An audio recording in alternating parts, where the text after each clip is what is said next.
headphones and like. I used to be at that level. Luckily, we don't because my hair is tight and that would hurt. But Yeah, I used to be at that level. I have come a long way from recording because I remember some of our original recordings were over the computer through Blog Talk, which sounded like 860 in regards to the audio quality. I mean, when we played music, it sounded like somebody was playing music through their cell phone. Not even like cell phone as in you listen to Spotify. I mean cell phones like how voicemails used to be. I was just gonna say that how you used to put the phone to your voicemails. Then we was recording in my sister's front room where we were all sitting on like 4 different couches with extremely long cords running from all of them eating chicken. I've done podcasts like that. Yeah, I've mean, I've done this too, like with what's Black Lynn's podcast? I don't bad with podcast names. Realness or something. Yeah, Realness Milwaukee. Right. But again, that was at Dooch's place, but I don't know. Oh yeah, Dooch came a long way too. That's my boy. Dooch came a long way. He used to do it in his apartment, and he would literally sit you in the front room with a card table, and you did your podcast around it. You'd be seeing his kitchen in the background. Dooch done left the whole room. He in a whole nother room. You got to be buzzed to get in. So I mean, podcasting as a whole has come a long way. I mean, even though the industry is very, very saturated right now, because anybody can technically do one. Ain't that every industry though? Yeah, I was saying, but the good ones, they last. The good ones last. Especially if you're here with me. I make sure that you don't just put BS out there. Yeah. Like you got to have content behind what you're talking about. You can't just say niggas ain't shit. Let's talk about it. Oh, I'm glad we can cuss. Oh yeah, this is my network. This is my network, and you on my show. Cusser. Okay. So. It came a long way, and I like where it is. No, it's not about me today. I know, but still, thank you. You always got to give your flowers to everybody, and especially Black men. Like, what? You can't just And as we're having this conversation, I'm not just gonna bypass that. Bypass what? Like the fact that you're talking about your growth and where you've come from. But that's why the name of it. Welcome to Where You're Coming From, Milwaukee. It is I, Mr. Tone Deaf. I'm back in the building. I took a hiatus because I was out smelling the flowers this summer. With everything in the transition and changes, everything going on, I decided to step outside and actually enjoy the world for a while. But I am back to business, as you can see, and I am not alone. I am joined by an Emmy award-winning, Doug. I was trying to see where your notes was at. I ain't got no notes. You know what's funny? I am actually really good at giving people flowers. Emmy award-winning. I don't even want to say no more. That's all people need to know. Emmy award-winning. What are you? A writer, producer, executive, filmmaker? Sum it up. All around dope ass person. Creator. Yeah. Definition of a creator. Miss Santana. Okay, so for those of y'all who are listening, first of all, I apologize. This episode should have actually been done damn near a whole year ago. Okay. But it's both of our faults. This last one has definitely been my fault. This is like the third time. She threatened me dude, I'm never coming back. But I have to apologize to her. But we are actually going to sit down and talk about a few things that she has going on that she's done and just her journey as a whole as a filmmaker. Those of you guys who know me lately, I have been on this heavy road to Tubi, where I plan on making a Tubi movie. I am going to make a Tubi movie. I am going to make several Tubi movies. We're going to talk about that. You got to hear my vision, though. I got some dope ideas. But more importantly, we want to talk about what you got going on. So let's start off with what originally got me and you in conversation. Okay. When Claude got shot. Mm-hmm. Now, those of you guys who have been listening and checking me out, y'all know that we did that dope-ass interview a while back. And that was probably one of my favorite interviews that I've done so far. It was such a very touching story overall. Even the fact that Claude is just a dope dude, just Mm-hmm. all around dope dude. Everybody loves him. Like and then watching the documentary itself and just seeing the journey of everything going on, recognizing the locations, hearing his story, hearing the young boy's story, hearing the young lady's story. At the end of the day, people just go and watch the documentary. It's the reason why it's got an Emmy, fam, hands down. But how did you get involved in that to begin with? So I was in college and I basically needed an internship in order to complete my diploma. I had walked the stage early, with the intention of coming back home to Milwaukee to do an internship because I was in bumfuck nowhere and they didn't have anything there that I wanted to do for an internship. So it was like, right. I'm not going to be here.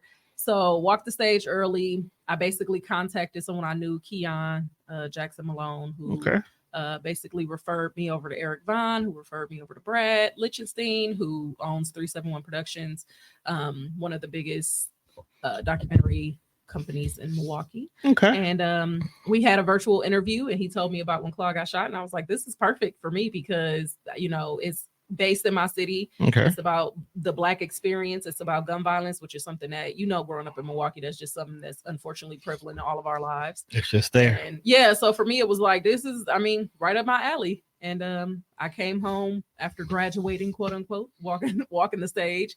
And a week later, I started working on the project as an intern. So tell me the process of actually working on a documentary like that? Oh, that's a loaded question. The process,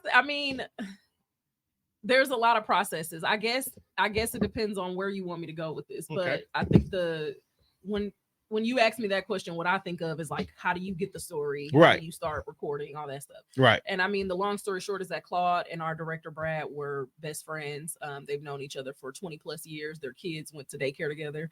And, when Claude and his family visits Milwaukee, it's a family of 5. So they usually disperse amongst family and friends. And, right. Claude's son, Soul, was staying with Brad at the time of the shooting. And Brad had to be the one to tell Soul that his father was shot.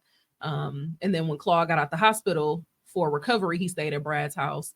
And at the time, Claude's wife, Kim, who is an international attorney and just complete badass. You got to check out Kim's documentary too. I was about to say, because Kim, Motley's Law. Yes, that's a dope documentary. Shout out to Kim because she's actually been handling some major cases even here in the city of Milwaukee. If you guys were watching Revolution Ready when they were doing their podcast a couple of years, you definitely could follow Kim's whole story in regards to that as well too.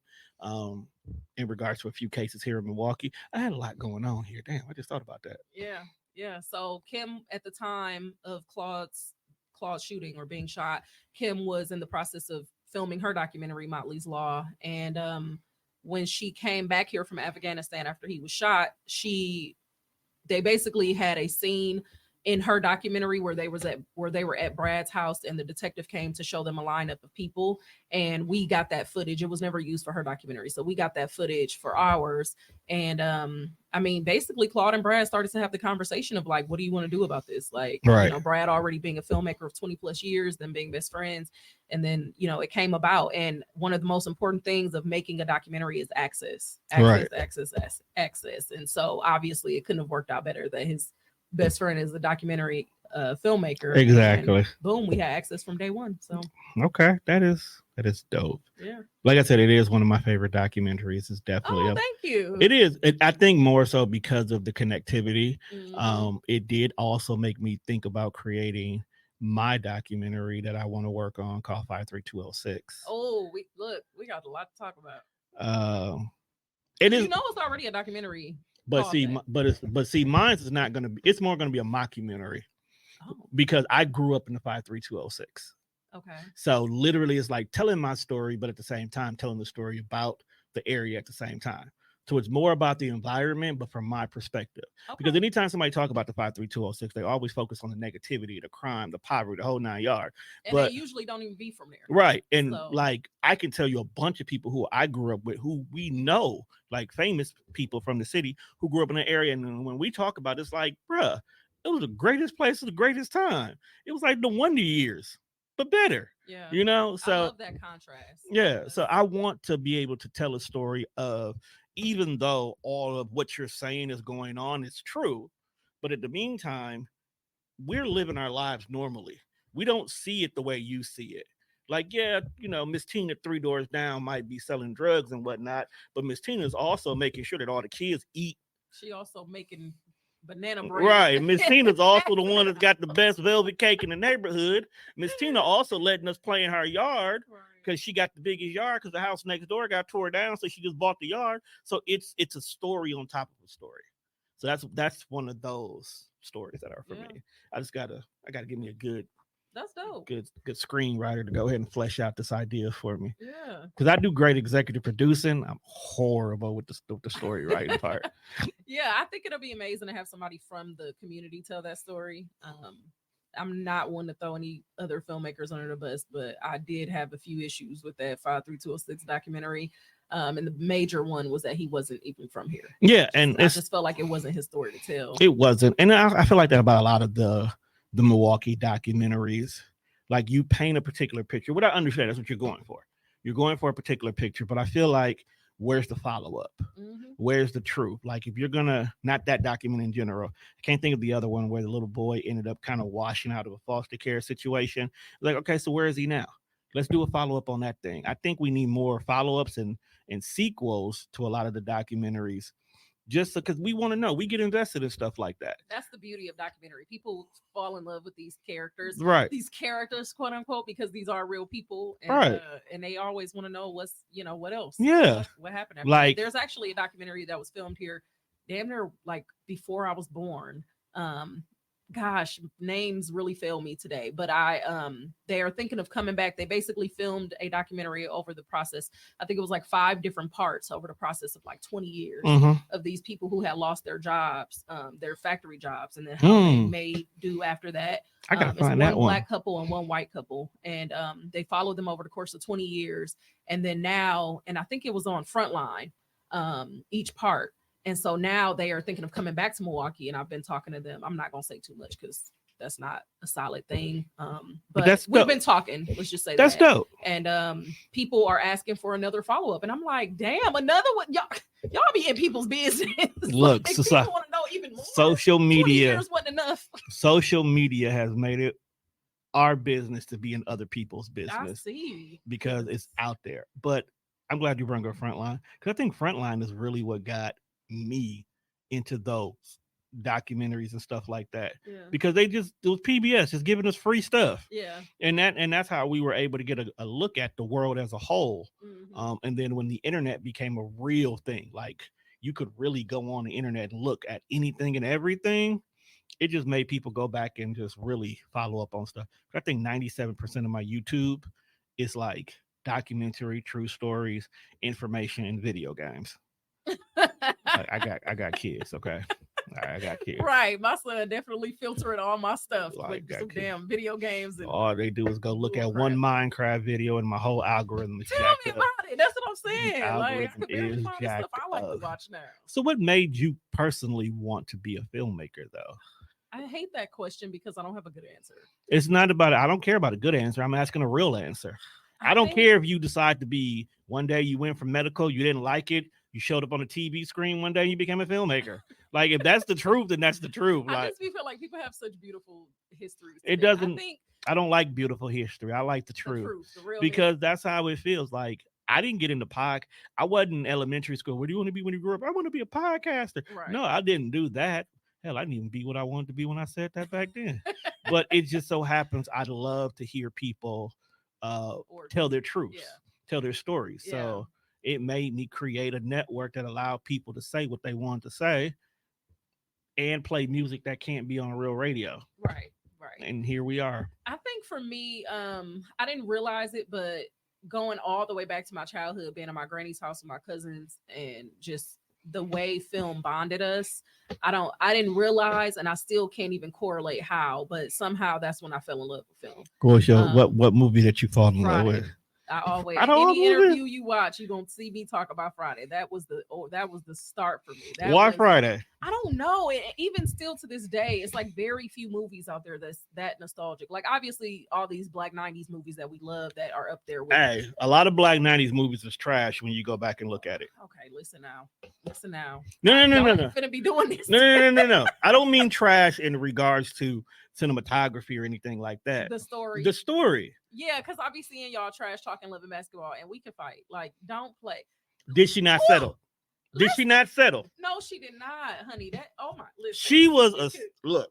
That's an episode on its own right there. No, we here. Listen, this is my show. We here. That story is so beautiful, and as a filmmaker and as a person who's written things, like as I go back and look at that, I'm like, wow. Okay, look at the ebbs and flows of that story. Tell me how well Gina wrote this. Tell me that story from your perspective, then, because I am a person who loves to see different perspective. So tell me, how was that story not a trash story from your perspective?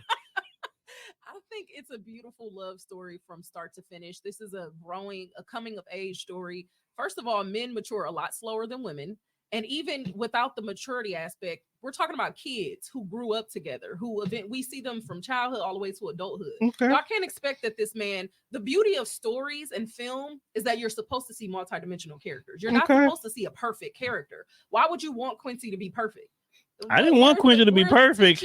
I just wanted Sydney not to be stupid.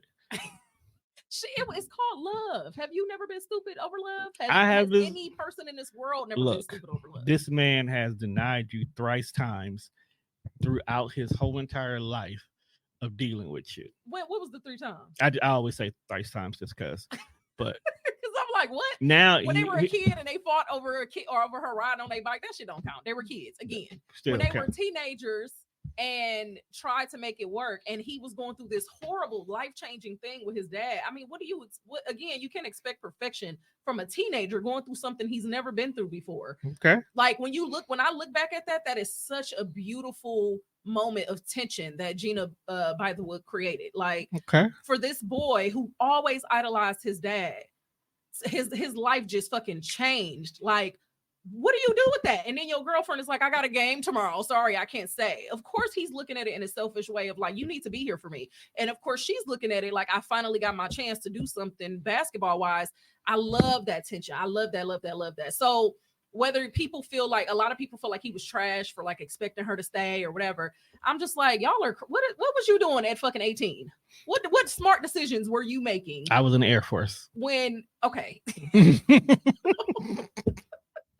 Okay, in the Air Force, and I'm sure you weren't making the best decisions in the Air Force. Like, that was the great thing about the Air Force. They told me what to do, and I just did it. Yeah, so like nobody gives us a roadmap to life. We all have those moments in life where like life is blowing up over here, and while someone else's intentions might be the best, it's gonna eventually clash somehow. Like, and I just that movie was so beautiful, and at the end of the day, the type of love that she had for him, and that he also had for her, he just had a different way of showing it. Was just I don't know, I love it. That movie is like okay. I'll give it a second watch through your eyes now. I love it. I will go back and rewatch that movie through your eyes. Y'all gotta give Quincy grace. Like, why y'all coming for him like that? Because he was a fuck nigga. No, he wasn't. We love Sydney from day one, fam. Sydney was. We love Sydney. Okay. Was that her name? It was Sydney. What was it? Was it? Hold up. Her name was Her government is Sinai. Yeah. That's what I normally would call her. We're going to call her Sydney right now. All right. Damn it. It's right on the tip of my tongue. You are terrible with names today. I know. Like, what? Sydney don't sound right, though. I don't think it was Sydney. I think it was. This is the power of the internet. I bet it would. How much you want to Monica. Yep, it was Monica. Her name for some reason. Yeah, see, Monica. Yeah, Monica and Quincy. Yeah, them the two most. It could be black or white-ish names. Like, you did not intentionally write this for black people, right? But I love basketball. You could swap out basketball for lacrosse, and we still would sell. No, I love and basketball, but Friday, something about that just like felt good to the soul. And when you look at now that storyline, the funny thing about that is like, that storyline is fucking stupid. It is. It's just one bad day. Like, nothing's happening. He's smoking. Chris Tuck, Smokey is a horrible friend. At the end of the day, because when you horrible friend, because Craig was minding his business. Yes, he lost his job on his day off. Yeah, you go over there, you fuck with your friend, you laugh him the whole 9 yards. But you owed a drug dealer money. You got weed from him. He was so he irresponsible. smoked his weed, and then when he asked for his money, instead of taking ownership and saying, yo, bro, I only got this much, I can get the rest for you, you brung Craig into it for no reason. So now here's Craig fighting for his life, literally. Yeah. All because, and then to try to get the money back, you break into a girl's house, steal money from the neighborhood bully, and let the neighborhood bully believe that the girl who he was messing with robbed him. Then Craig, at the end of the day, has to go and fight for the honor of the woman and the crackhead when he ain't got nothing to do with it. It's all Smokey's fault. Okay, that's true. However, Smokey technically did not steal the money. He tried to. Ezell stole the money. So Ezell really was the one who let Felicia take the blame. Why would Smokey implicate himself when he wasn't really the one who did it? That is true. Just stay out of that because Ezell was stealing everything. And Ezell. Because if you paid into the movie in the beginning, Ezell's running down the street with a bunch of boxes. He steal everything. So I don't know. The story is kind of weird and trash, but like it was necessary. It was necessary at the time it came out. Yeah, something about it. And it's one of the movies that you have to have watched it back then. Because when I worked on my TV show Black Girl Training, and I was really giving my friend the Black Girl Training. She was, when we first watched Friday, she was like, okay. I'm like, girl, you have to be there. Goddamn, you don't even know. You don't even know. You have to. It's one of the movies that it's like 90 movies. Yes. Like if you go back and you watch things like Love Jones and Love and Basketball and stuff like that, you can't get the same sentimental hit as it did when it was in the 90s, because we got other movies we can compare it to. Some may be better, some may be worse, but at the end of the day, it's still a good thing. Yeah, I think Friday was just good for your soul, and it also like it just felt good, kind of like Abbott Elementary right now in the midst of all the bullshit in the world. Something that just feels good is what people want and need, and that's what Friday was for us. And I don't know, I just have such vivid memories of us playing outside all day long, and then coming in and like one of my cousins making noodles, one making Kool-Aid, and then me and my other cousin bring the mattress downstairs, and we all just sit there and eat our stuff and watch Friday. And that was Crooklyn for us. Really? Crooklyn was for us. We used to argue over who was Debbie, because she was always trying to make me Felicia. Like, girl, I will fight you. So it was just, I don't know. It was just a time. And then the next thing I remember, I was in middle school, and I have a very weird memory of like a filmmaker coming to our school for career day. And I'm not sure if this actually happened or not. Part of me feels like it's a, what did you say, a Mandela effect or whatever. Yeah. That came definitely right back around. But I don't know if this really happened or not, but I just recall being at Dr. Martin Luther King Elementary School and somebody talking about film, and then me being like deciding that day in that classroom, I feel like I even told my teacher I'm gonna be a film director. And from there, I never let it go. And I don't ever remember wanting to be anything else. It'd be like that. So it went from playing dolls until I was 12 to like, I want to be a filmmaker. And I don't, like, when I was playing dolls, I wasn't thinking about no career. And then I want to be a film director and never let it go. I mean, you could use the dolls and made a movie. I was always a storyteller when I was playing dolls. It wasn't just, oh, let's go to the mall. No, they had a lives. They had a life. Yeah, we played until we fell asleep and woke up like, where was we at now? Okay, they was at school. That is what we used to do with The Sims. The Sims had a full-blown story. It wasn't about me playing God. It was about, I got this storyline here. Yes. Like when one of my Sims accidentally got stuck in the wall and died, and the story just grew from there. It did. It grew from there. The wife was mourning. She started dating the neighbor. They got to a serious relationship. And this was back in the days because you didn't know what was going on in another house. So it only happened in your house. And all of a sudden, he proposed to you that day. When he proposed, you said yes. The next thing you know, some woman come over by the house, smack the dog shit out you. Come to find out he was already married. And it was like, the hell? What the hell? Like, this is better than TV. Let's keep it going. You are the first male I've ever heard that played The Sims. And no. I just feel like people don't know what they missed. They don't know what they missed, fam. That life was lit. Yeah, I was always a storyteller, whether it was with dolls, I was writing poetry, I was writing books, I was writing stories. Like I'm working on a book right now. Yeah, I was always doing story stuff. So I didn't really correlate directing and storytelling until I got older, but that's kind of the story of how I said I wanted to be a filmmaker. Again, it ain't all that, but it's like there it is. No, but it was real. Like that was real. That was relatable. People can be like, I remember I used to play with Dallas. Yeah. I like Friday After Next better than I liked Friday. Ooh. You know, people. You know, you might have different people. People relate to you. So you mentioned a little show that you working on. What's the name of that show again? Black Girl Training. How did we get here? Black Girl Training came about because I had a coworker at 371, which is who produced When Claw Got Shot, and we had been working together for about a year, maybe 2 or something, and I never really like vibed with her like that. Like she was a black girl, right? She was black, but Okay. like she was. I'm gonna just be real. Where my mind was at the time, who I was at that time, I was like, she black, but like black adjacent. Yeah. Okay. And I try not to think like that anymore. But growing up, you know, that's just you got some black adjacent people. Yeah, and so it was like we just didn't naturally mesh. Like I just kind of felt like we ain't really got nothing in common. Right. And then I had, long story short, got this fellowship where I had to basically create a film for this opportunity. And so I was like, okay, this is my chance to get into narrative, because I always wanted to get into, scripted or fiction. And so I always wanted to get into that and never had. So I had known that, like, even though we didn't personally mesh, she was a good producer, because I had saw some of her stuff that she had done. And I was like, can you produce this for me? I don't know what it's going to be about yet, but I just need you to be the producer. She was like, yeah. I ended up getting a writer, and we all sat on the phone and we was like, what is this going to be about? Let's just talk about our lives. Let's just talk and get to know each other. And it comes out that she's a transracial adoptee and her mom is white. And at the time, I didn't really know what a transracial adoptee was. I never even thought of that lifestyle. What? Oh. She was a transracial adoptee, meaning she was black and she had been adopted by a white single mom, and grew up in rural Wisconsin, and basically was the token black girl her whole life in this rural country town. And then her and her adopted brother, who's also black. And then she came to Milwaukee for college. And then at this point we talking like, wait, so you never seen Friday? You never had dressing? She never got hit. She never experienced niggerdom. Yeah, all these black things that you just like think everyone in the world has. Like, she just didn't have that. And this was the first time I kind of ever even thought about the possibility that somebody didn't grow up like me. Like, that was never in my mind. You didn't grow up black. Yeah, so I was like, it all makes sense now. But still, what?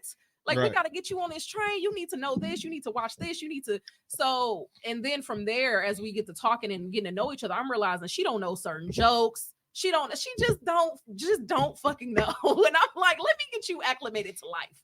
And so from there, I was like, knowing that me and our writer like needed to teach her, that instantly in my mind was like, that's the show. That's the story. I was like, that's the show. And I was like, do you mind if we kind of use your life story a little bit, but combine mine as well? Like, there's this transracial adoptee who grows up in a rural town, and then she comes to the city for college.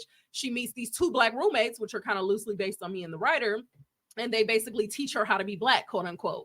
And then from there is going to be a comedy show that we basically make fun of blackness and what it means to be black. And so we took off from there, and people just instantly loved the idea from conception. It was supposed to be a short film. We won this national competition. We won a grant. It just kind of went really fast. And then from our national competition that we won, we got some industry mentors. And one of our mentors was the former she was the head of physical production at Amazon.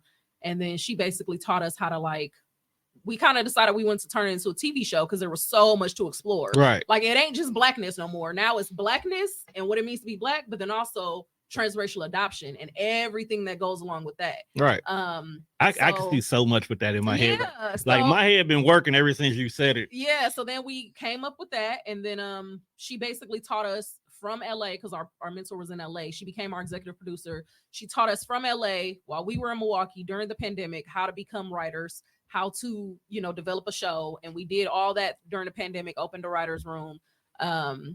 And the long story short of that is that now we are at the point where we've switched teams a few times. Things kept going up and down with different team disagreements, a lot of drama behind the scenes with that. And now we were just at the point of almost selling, and then the writer strike happened. And that's definitely gonna be my thing right now too, because it sounds like you got a full-fleshed idea. I can see it on Freeformed or BET Plus or something like that. But how long does it normally take to get that much of a project together? I think it depends on a lot of things. I think it depends on your experience, your team, your opportunities, your resources, your location, your money, a lot of stuff. For us, it took years to develop because we were new. Right. We only had one person on our team who was just that experienced, and because TV shows a whole different situation Right. from movies, it's a whole different situation from documentary. So just having that one person on our team who already had just a tiny amount of time because she had other projects she was doing and executive producing. And then me and Emily just kind of learning how to write on our own. Us going back and forth. And Emily is the girl who's the show kind of is mostly based on. She's kind of a perfectionist. So wait. Not only is she in this transracial, she's a black girl named Emily. Yes. Yep. Yo, yep. I need all parts of this show. Like yep. So Emily was like a perfectionist. And so it would get to the point where like, I mean, and it's not even just her being a perfectionist, just us being new to this. Mm-hmm. We were constantly scrapping the idea, start over. So we were writing the pilot of the show, the first episode. Right. And that just took a long ass time because it's the start. Yeah, then we had to keep stopping, go raise money, all these other things. Then we working on other projects. We both were still doing documentary. I'm doing When Claude Got Shot. She's doing Messwood, another project that they did at 371. So it was just a lot of. And then I think with the drama of it all, that really halted a lot. That took up a ton of time for us to figure out the drama of things. The hiring and firing of teams, like that took some time. Like I said, raising money, just getting on the same page about conception of this story. The easy part and the really, really fun part was building the world of Black Girl Training, like coming up with the Bible, what episodes are going to be about, who are the characters, what do these characters want and need from each other, who are they to each other.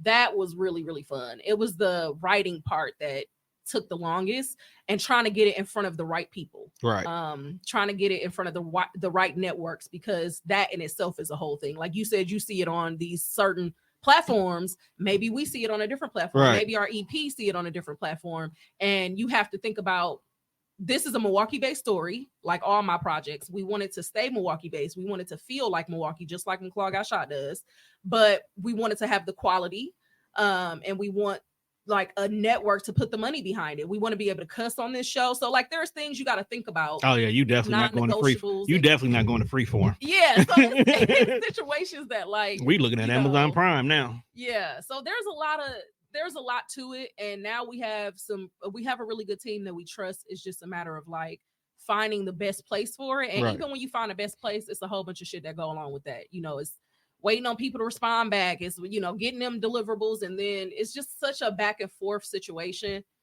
that I'm kind of already tired of TV. I don't really think that's my lane, but we'll see. But it's going to be so fucking awesome. It will be. It's going to, like, I can just imagine, like, dude, I just want to be an extra. That's the only thing that's I can work at the grocery. I can work at the store y'all go to. I don't even have to have a real ass role, fam. That's what's keeping me going with this project, is that it's gonna be amazing. And I have a different love for the project that Emily does, because this is mostly her real life. It is my real life too, but it's mostly hers, and she is gonna continue in the transracial adoption world after this. She's gonna keep doing content that has to do with her real life, because there's so much there that needs to be explored and that hasn't been explored. Because that has to be in Wisconsin has to be a very tricky world to live in, because you're experiencing racism for no reason whatsoever. You don't even understand why it's here, where it's coming from. Family, like within your family, within your friend circles, the area. Like, you're the only Black girl. Like, do you know how weird and wild that is? Yeah. And I don't think she knew. She honestly was a little bit tight-lipped about her life before we started exploring this. And then when I said, "Are you okay with us doing this?" and she was like, "Sure." I don't think she knew what she was getting herself into. Right. And then over time, she started to learn. And honestly, her life just changed. So much change over those years of developing Black girl training. Because you're basically, in so many words, doing self-reflection. Yes. And a lot of self-reflection change for everybody. There's a lot. Like, it's like when you came from an abusive household, but that was just the norm, so you didn't think it was abuse. And now that you're older, you're like, that was we were getting beat all the time for no reason. Like, she lost a lot of friends and family over that process. It was a lot. And she honestly came out of her shell a lot too, because she was very timid, and there was just, like you said, it was a big reflection period for Right. her to figure out who she is in this world at that moment. And then she ended up moving to Atlanta, and now Whoa. Wait a, yeah, she lives wait in a Atlanta damn now. minute. And the Emily Yo. that I'm starting with is not the Emily that is here now. Well, you just jumped in the blackest city in the world. I know. Like, but I think it was good for her. You moved from up Eau Claire-ish, Wisconsin, and you jumped into the Motown of the South. Yeah. But it was good for her because oh yeah, we need this TV show. We need I think this she's show. learning a lot in that space. But she also said in Atlanta, she almost don't, surprisingly, don't feel the pressure of blackness as much as she did here.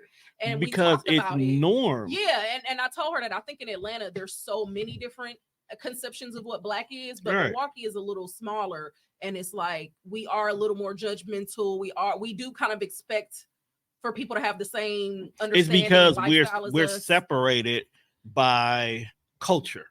Right. I won't say by color. We're separated by culture because when you are of Italian descent, German descent, Polish, you already have your community. And your community is built just for your community. Yeah, you can go out and we can all mingle at a Walmart, but you're still in your community. Right. Blackness in here is we're still trying to figure out our community because we're fighting amongst our community. Yes. But then when you go down south to Atlanta, it's like we don't care about color because we all look the same.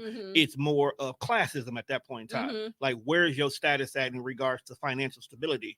Because if you can't have the basic necessities to survive here, you don't belong here. We don't care what color you are. Yeah. So and that's why the story is important to be in Milwaukee. That's season 5. Season 5 is Emily moving to Atlanta. Like season 5. So, and her brother, like I said, her little brother is also adopted. And so he's a spinoff. She was doing a documentary about him because he actually met his real family now. Or biological, sorry. He met his biological family. She went with him and they filmed a little bit of that. So she was doing a documentary about him. And then she still has not met her biological family. And throughout the process of making Black Girl Training, I mean, we've talked about it extensively, but I don't think she's really close to that yet. So that will also change probably where the show goes. So I'm a firm believer in things happening when they're supposed to. That's season 8. So I feel like we getting a blackish right now, where the show is right now, by the time it finally comes to fruition, is probably gonna be different because Emily gonna be a whole different person. She's gonna have a whole different like idea of life now. And you're right, maybe season 5, because as of now, season 5, the character's name is Mia, who's based off Emily. And Mia, does Mia move? I don't remember if she does, but she does meet her real family in the show because that's what the short film was about. The short film was about her about to meet her real family. That's why she goes through the Black Girl Training to prepare to meet her biological family. But the series end up being about like that happens over time. It's more about her just meeting these Black girls who are like, you need to know all this Black stuff. So they start teaching her. But then over time, she's like, oh, I want to meet my biological parents. And then that's where it goes. But like I said, by the time it comes out, who knows what we would have changed? Because the world building on this sounds so dope. I know it was really fun. Like the world building, that's my thing. Like the world that I want to be in is creating the world, creating the characters, growing them, how each one connects. One of the biggest things.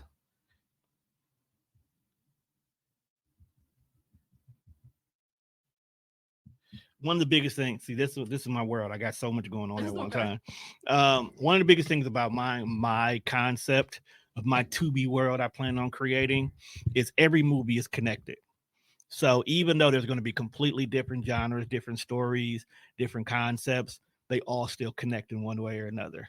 Whether it's going to be one person that's the same person in every single movie, or whether or not it's just like start off with, let's say, one family or one group of people, and every story branches out from that. Let's talk about that. Can I just interview you real quick? Why Tubi? Tubi, okay. Let's start first. So you like Tubi? What you like? Why Tubi? Tubi, in my honest opinion, is the 2070s Black exploitation. If you look at Black exploitation, if you look at Black movies, period, there have always been our stories told the way we want to tell them, no matter what. But one of the common ground in regards to Tubi right now is we have the pimp, we have the pusher, we have the prostitute, we have the problem.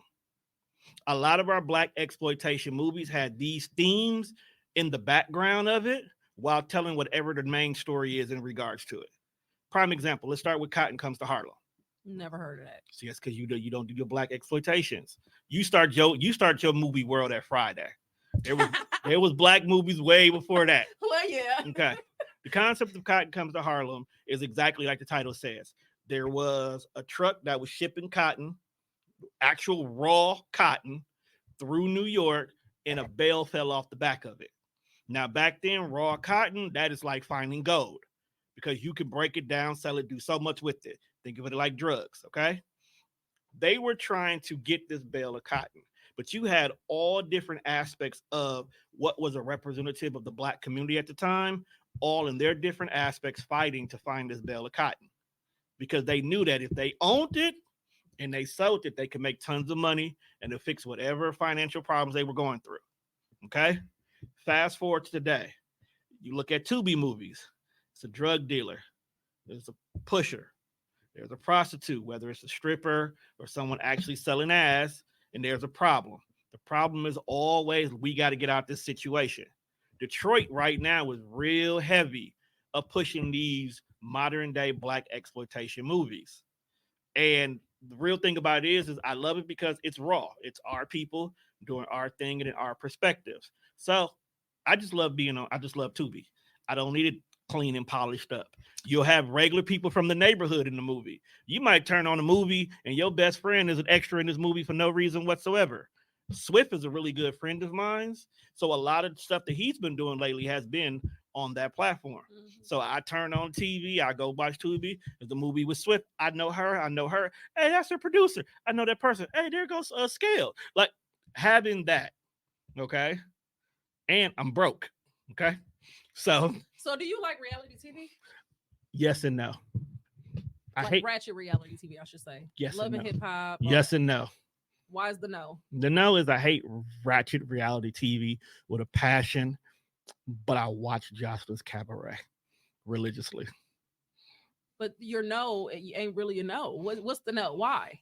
I just don't like the perceptors. I don't like the perception of it. Like you create these characters and they have a great backstory. Like some characters, you always fall in love with one character, right? But it's always extra. It's just a bad depiction of us. I know it's contradictory. But I just don't like K. Michelle. I love her to death. I got introduced to K. Michelle on Ratchet reality TV. But K. Michelle as a person, her person is not the same as what the reality TV perceived her as. So I did not like watching Love and Hip Hop for the simple fact that the person that I'm watching it for, this is not who they are. I disagree. Let me tell you why I disagree. I've never done reality TV. I know a few people who have, and they tell me that, you know, it is scripted in some ways in the sense that obviously you know who you're about to go meet. Right. They kind of lead you as to what to talk about, and then the drama explodes. And then at the same time, we also know that editing does a big change in regards to things too. Cool. Now let me tell you something about that though. If you and I are sitting right here, we having a conversation on camera, and let's say I fucking dig my nose and eat my booger. Oh my! And you edit it to talk about I love Friday and I don't fucking know. You edit it in whatever way. Did I still in real life dig my nose and eat my booger? Yes, I did. Yes. So regardless of how you edited it, you did that, and you but made no, that choice no, and you no, did it on camera. No, because so sometimes editing does it to make it seem like, for an example, there was a season on America's Next Top Model. There was a fight that broke out in regards to it. When the fight was done, everybody, of course, had their conversation about the fight, how it started, people filling in the gaps. Well, this person was fighting this person because of this, and this person said this. What editing did was they took all the conversation from the end. They put it in the beginning and made it seem like that person was instigating and starting the conversation, which is what caused those two to fight. The fight had nothing to do with the individual talking about it, but the perception was this person is being dirty, shady, and talking about folks behind their back and making two people fight that probably wasn't going to Now fight that anyway. might be true, but again, talking about K Michelle, let's say K Michelle was in that situation. Did she still fight? Yes.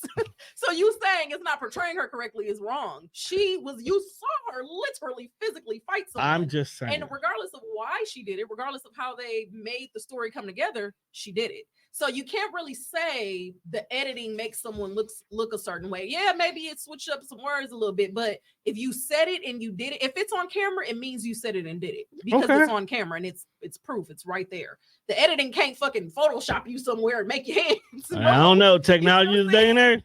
Okay. Technology is day and age, but I'm just saying. I get what I'm just messing with you. It's like there are people. I love Russian reality TV, unfortunately. I mean, don't get me wrong. I grew up like the Real World and for the Flavor of Love and all of them.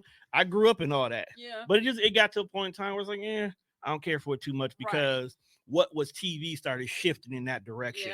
Yeah. So when what was TV started becoming more about reality instead of the comical sides or the dramas and stuff like that, I kind of faded away from that. It could still be good because all it does is take me to find one person on the show and I'm locked in. But at the end of the day, I really don't care for reality TV. If you can give me a good sitcom, hell, you even got to be a good sitcom. Hell, you can give me sketch comedy. I'll choose sketch comedy over reality in a heartbeat. I think right now, like I'm watching Love and Hip Hop, and if you even see online the whole conversation with Erica Mena calling Spice a monkey, I don't know if you have I've seen that. You know they talked about that in the studio so far. Yeah, so I'm watching that, and I have very non-favorable opinions about this whole thing, but I feel like it may be getting blown out of proportion. I do too. I honestly do. Yeah, I'm gonna just leave it. I know people gonna be mad. I don't really. I don't get no fuck here. No, people are taking. Give a fuck, but I really believe it's being blown out of proportion. And don't say it's because I'm light skinned either, motherfuckers. Because I'm black. So, I feel like it's being blown out of proportion because we as black people call people names all the time. Exactly. And I think just because you're famous and everybody's being very sensitive about certain racial slurs or what could be a racial slur, they immediately jump and attack and say, "Ooh, we gotta steer." They pick and choose what they want to be offended by, right. Which is cool. I mean, we all do it. I can't blame nobody for that. But at the end of the day, right now, the episode I'm on, the most recent one, they're like, "Oh, she called her a black monkey," from what was edited, which might not be true. Now they might have cut out the black monkey, but from what I saw in this edit, she said blue monkey. She definitely did not say blue. I swear to God, she did. Go back. If you watch the episode, she said, "You blue monkey." She said, "You monkey, you blue monkey." Like she never said black monkey on camera. Now, maybe she said it behind the scenes. Maybe they didn't put that clip in there, whatever. Black monkey is different to me. Right. Blue monkey or monkey. Now, maybe she's saying you look like a monkey. Maybe she's saying, I mean, does you she look like a monkey? I don't she look like a monkey Not sometimes? to me, but maybe to her. I mean, sometimes people look like monkeys, fam. Okay, I'm not gonna lie. But I just don't think it's that, like, the whole cast is blowing it out of proportion. Does she think I'm a monkey? Does she shut the fuck up? She wasn't talking to you. She's talking about this lady who talked about her damn kid, regardless of how bad y'all think. And I think that's and I think that's another thing right there. There are some things that you gonna trigger people. You talk about someone's kid, exactly, and people know that that's her trigger, right? That's why that's the first thing they go to, right? And that's her friend. Like Spice was just wrong in so many ways from the beginning. So I'm not even gonna go into all that, but I would just say I used to like Spice, but the way that they're editing things these days, I'll go with the editing. It's making her look unfavorable, in my opinion. However, I don't give a fuck enough to be sitting here, worried about what they doing on TV and they rich ghetto ass lives. I told you we get invested in other people's business. We do, but that's I do, but I don't. That's why reality TV will always rule the airwaves, because we'll get invested in somebody else's business. Like, there are people who would rather turn on a reality TV show instead of turning on Blackish. And I love me some Blackish. You are one of them. And I don't judge you. I don't judge you. There's nothing wrong with that. But yeah, I probably would pick reality TV. Right. Elementary, no. No, Abbott. Shows that no. Abbott wins by default. Okay, but I give so much credit to her. And I think, and I love her growth. Yeah. Overall, because she went from the little girl who was like, "You got money," to this, and then the fact that the whole story is based on her mom, her mom, the teacher that actually helped her in the whole 9 yards. But I love every character on there. Yeah, same. There is not a single character on there I do not like. It's such a feel good show, and like I said, we need that right now. I need Janine, and I feel like I need Janine and Gregory to get their shit together. I'm so now that part is starting to piss me off though. Like y'all take it too long. Come on, you take it too fucking long. We get it. Get together. Hurry up. I don't think I don't think they're gonna get together though. Don't say that because I'll stop watching right now. No. I don't think they're gonna get together because the fact of the matter they're chasing each other. When they get each other, I don't think they'll know what to do with that. I think looking at it from a filmmaker perspective, that is going to take the audience out of this. They got to come up with a new tension that's going to keep us hooked. Like, because when she was dating the best friend and he was dating the mom, I like that. But honestly, that should have closed out with the mom and the best friend actually dating because they were just alike. It probably should. They should have ended it with them two dating because that right they were too much alike. Yeah, too much alike. No, I love that show, and I do. My last thing about reality TV is like I'm invested in people's lives to an extent, but reality TV especially, I'm not. And my cousin had made a really good point like some years ago when we talked about this. She's very inconspicuous on social media. I always be like, bitch, you're not Beyonce. Post more. I want to see what you're doing in your life.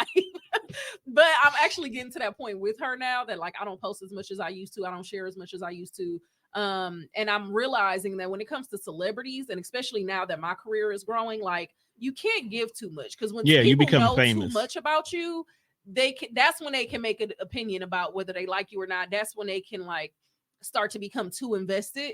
And so there's some celebrities that I just love and I would love to see more of their lives. But at the same time, I kind of like the idea that they're very like low key because I feel like Summer Walker, for instance, I love her music and I love who she was when she first came out from what I knew about her. Mm-hmm. But then once I started really seeing who she was, all this drama with London and the other baby daddy and tattooing this man's name and fucking twerking here and doing this, I was just like, my like for her just kept, never mind. But the thing about now it's fucked up the music for me. Now I damn near can't even hear your music the same. But that's the thing. You got to learn how to separate the individual from the artistry because she's a person who is an introvert, who's shy, who's nervous, and now she's starting to learn how to live in her skin, and you're starting to see more of who she really is publicly.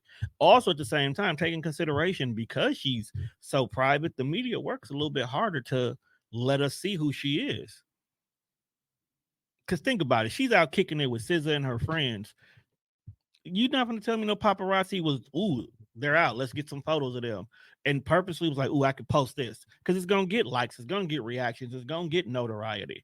Now, the London situation and all that, that's you just being messy. Keep that shit behind closed doors. That's what I'm saying. Right. That part, keep behind the closed doors. Us seeing her relationship woes and how she keeps being stupid over dudes and like literally telling the public, I know I'm being stupid. Just let me be stupid. But look how old she is, though. I can't listen to your music. How old is she? I don't know, like 25, 26. We were all stupid at that age. But Quincy and Monica couldn't be stupid. I just didn't like it. Yeah. I didn't say they couldn't be stupid. I didn't like it. I called her stupid for taking them back after she did him dirty. That's all I said. That's my opinion on her. But she could still be stupid if she wants to. Be stupid, cool. But I just personally, I think I end up unfollowing her because I was like, you are really ruining it for me, girl. Like there are people that we have to learn to stop putting people in the perceived box. We have to let them be who they are, and then they'll show us who they are. I could have had a perceived notion that you could have been this stuck-up, prissy, high horse type person who I got an Emmy, you can't touch me, you're gonna have to pay me to do this interview. And I know that's not who you are, but I could have had that perceived notion. And that's fine. Until you prove who you really are. And that's kind of how it is.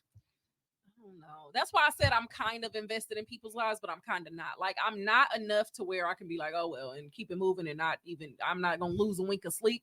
But then there are some people that I'm just like, why are you doing this to me? Like I really had this perception of you. And I just feel like when you're famous, there is a level of like mystery you have to keep in order to like, because when you're famous, it's not just about you as an individual, it's about your brand now. Right. So what I'm saying is like, be who you want to be behind closed doors. If that's really who you are, cool. But as your brand, don't ruin the music for me because but you also got to look at it.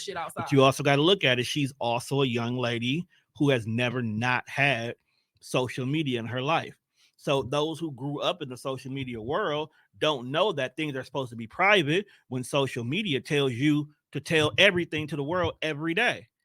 Social media is built that every single minute you're supposed to be telling something But I new think about she used to yourself. be more private online when she first came out. When she was talking about some I'm shy and all that, wasn't she more like I But, don't know, but that was because of how she was. But as the music grow, as she got popular, as she started doing tours, started being on TV, stuff like that, I guess. you got her A&R team was like, "Ooh, we got to know more about you." Do she even have a fucking A&R team at this point? Who Like, knows? take that girl phone. Like, what the fuck? Who But knows? anyway, it don't matter. Look, they Yeah, let Trump have a phone, so look, so we can't blame on her. We can't completely blame her A&R for that. She need a private. I need her to have a private page for her friends and family and do that ghetto shit over there.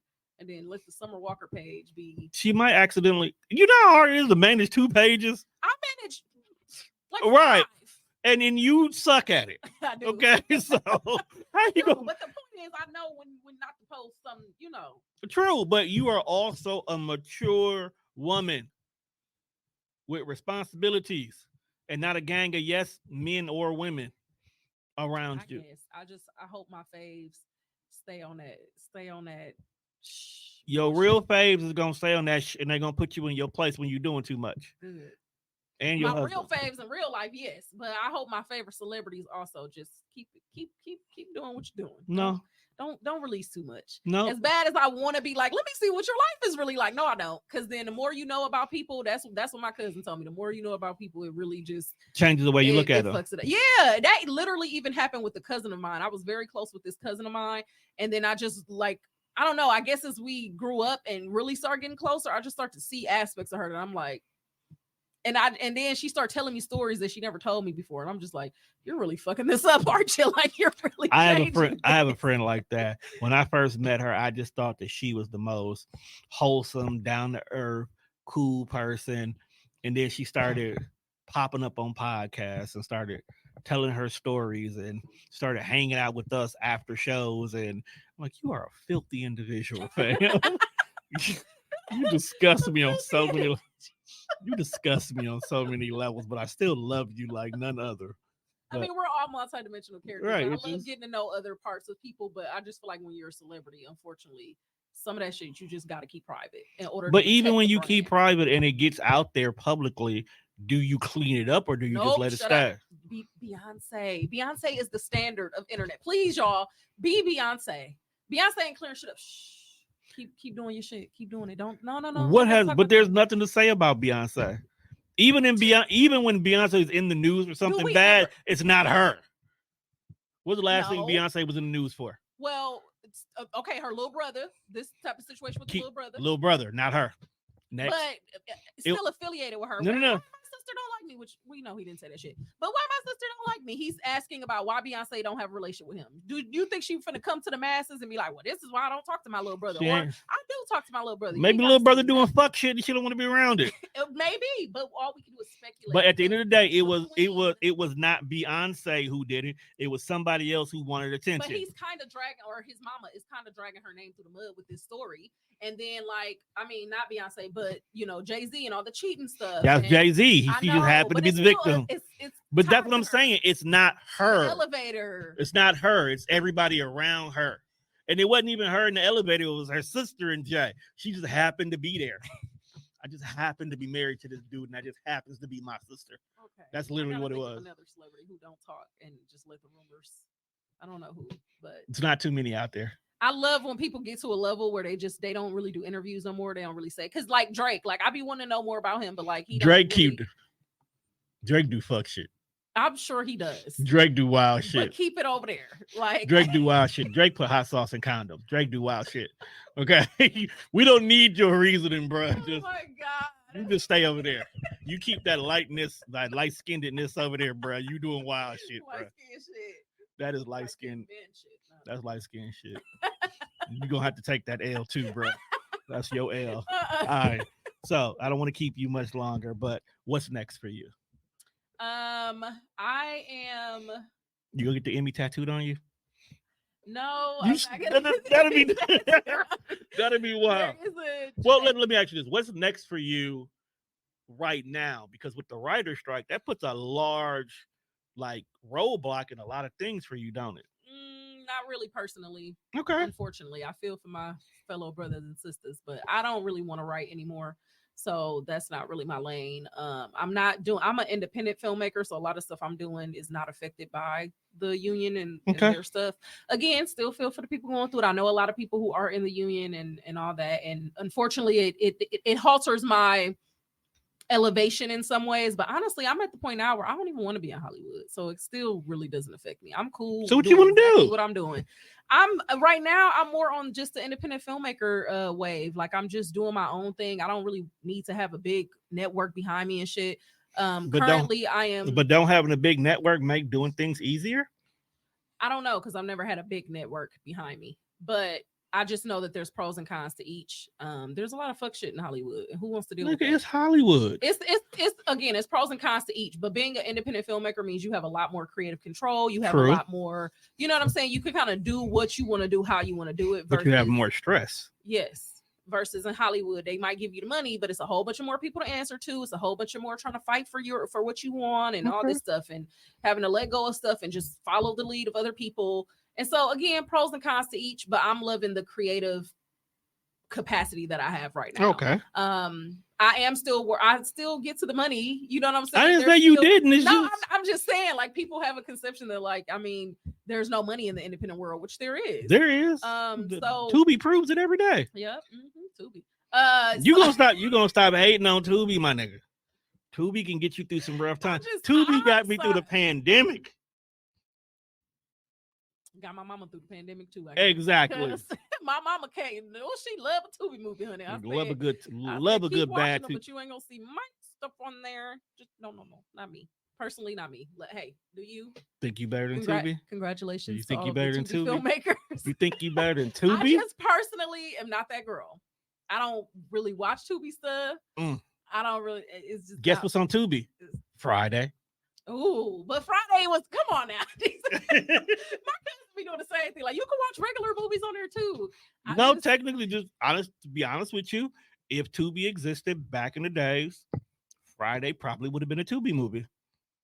Oh, it would have. That's true, but see what I'm saying? That's why I don't knock Tubi, because when you look, that's why when you look at some of our favorite movies, they wouldn't have had the big blockbuster budget that they had if options like Tubi existed, because that's where they would have been.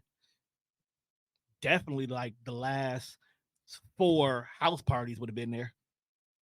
So, I don't really think Tubi is all that. The Wayans brothers, all their movies would have been Tubi movies. No. All of them. Tubi sometimes is not a reflection of like the money, though. It's more of the creative. To me, honestly, the reason why I really like Tubi, because it's where people's humble beginnings are. Like, you can go out there and you can, if you got the right team, you can make a movie and put it on Tubi just to get the ball moving in the right direction. Your documentary could be over there. Your clown around project with your friends can be over there. Let me show you what I could do with the Samsung Galaxy Ultra 22 could literally be your whole movie there. Like, I think Tubi is sometimes a preference, sometimes a beginning, sometimes this is all I can do right now. So yeah, it just depends. And that's why I don't knock it. Yeah. Is there some bad ones out there? Oh, hell yeah. Is there some gems? Most definitely. You gotta recommend the best one to me, and I'm gonna go watch it and tell you what I think. But I just personally, I'm not that girl. Like, it all depends. What? I have to inbox. It reminds me of the damn bootleg movies I used to get back in the day from the gas station. Did you not watch those bootleg movies? I did, but then I grew up and realized, what is this fuckery? Why are y'all fucking around with the fuck around? Sometimes you got to go back to the basics. Okay. Personally, for me, just because you got an Emmy, don't think you too good. That's not why. That is think not you why. Too good for front room movies. That is not why. I'm just saying. This weekend, I want you to go home, call your cousins, put the mattress in the front room, and watch TV the old-fashioned way. Don't forget where you came from, my nigga. Tubi ain't where I came from. Tubi is a reminder of where you came from. We all trying to elevate. But you still got to go back and watch that VHS tapes of Rugrats. Bougie one in the family. I can see. I will take that. Don't be that. The standard has Don't be that risen. light-skinned person. It has risen. Why would I still be trying to do what I was doing back then? Because you know I'm what? all about elevation. I want to upgrade Look, any and some of every your way I greatest, can some of your every greatest year. artists is go back to their original demo tapes to remind themselves where they come from. That's Don't cute. don't be that That's person. cute. And I will always go back to when Claude got shot to remind myself. Actually, before then, I did a documentary in college. It wasn't the best, but I can go back and look at that and remind myself. But I won't be going back to no Tubi to You gotta say go this is Tubi. where it all began. No, it No, didn't. I'm just saying, It like didn't this begin there for me. Not for me. I'll go back and watch a Dolomite movie in a heartbeat because that was I don't definitely. even know what that is. See you. Oh my god, you are a filmmaker and you don't know your history. You know what? We've come to the end of this episode because I'm gonna throw her away. What I'm doing. Okay. I don't even care about it no more now. Yes, you do. No, Okay, go ahead. so I have a short film that I'm filming in 2 weeks, actually, called The Last Week. Is that what you keep promoting Yes. for the audition? Yes. Okay, so in one of those things, you need somebody. You need a male, like over 40. What's that role? What do you need? Pastor. Oh no, I can't do that. You don't want me being your pastor. Cause I always show get her. It's like, let me go ahead and try. You don't need me being. Wait. Do I have to be a serious pastor? Yes. Oh hell no, I can't do that. What a serious pastor? It's not. It's not a comedy, so it ain't like. See, pastor. God, I've done. Hell no. It's the drama. So hit me up when you got a comedy fan. I need a comedy. I need to be me. The Last Week, it is a short film. It's my first fictional project that I'm actually doing from beginning to end since Black Girl Training never actually has been made yet. Where it's gonna be made. It's just not ready. It's not ready yet. It's not ready yet. And so The Last Week is something that I wrote and I'm producing and directing. It's a short film about a woman who spends one last week with her boyfriend before he turns himself into prison. So it's a love story. It's a poetic tale of 25th hour. Okay, I see that. Yeah, so it's really beautiful, and I'm so excited to finally get this done. It's very different than documentary, and I can't wait to be done with it, honestly. And then alongside that, I'm also directing and producing some digital films for a major organization called Every Time for Gun Safety.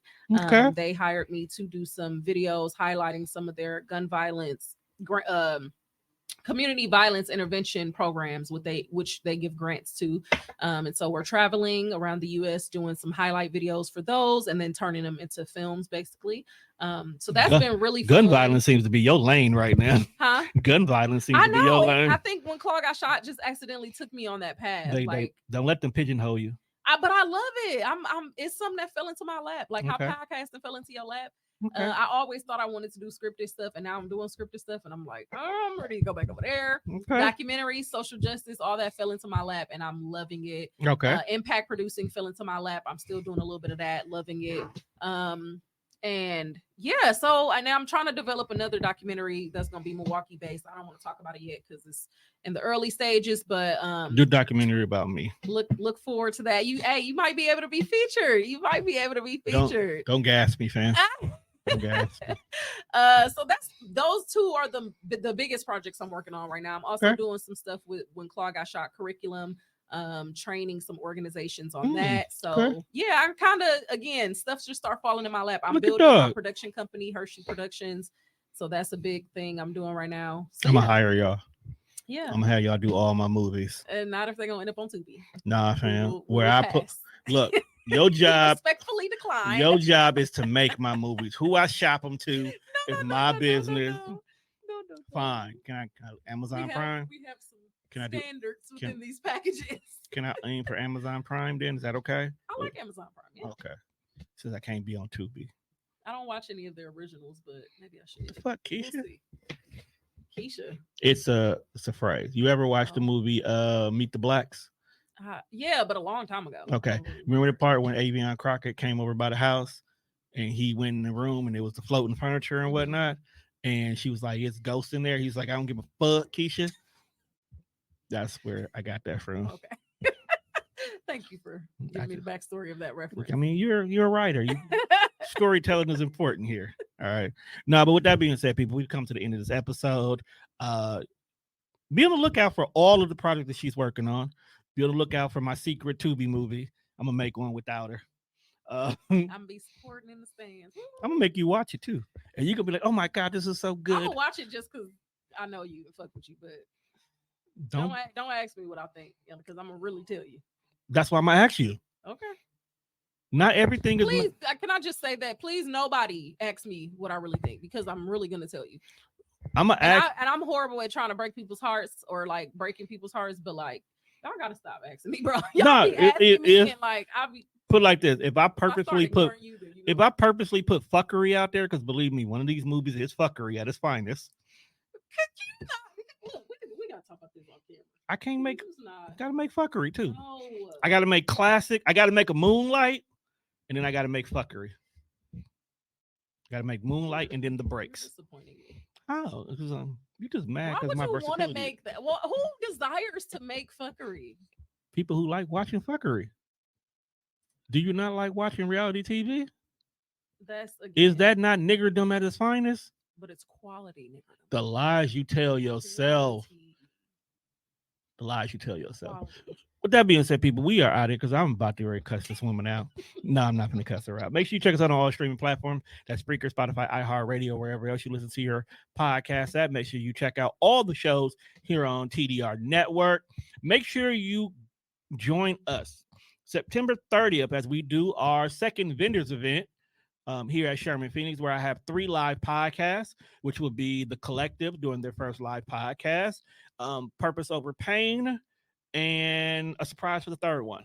And then for those who cannot make the vendors event, we are having our kickback, the Fuck Them Kids kickback. It is September, and all the kids have gone back to school, and us adults, we need to fucking drink. So make sure you come here and join us as we have games, live music, literally anything and everything you would need but them kids. So with that being said, people, we are out of here.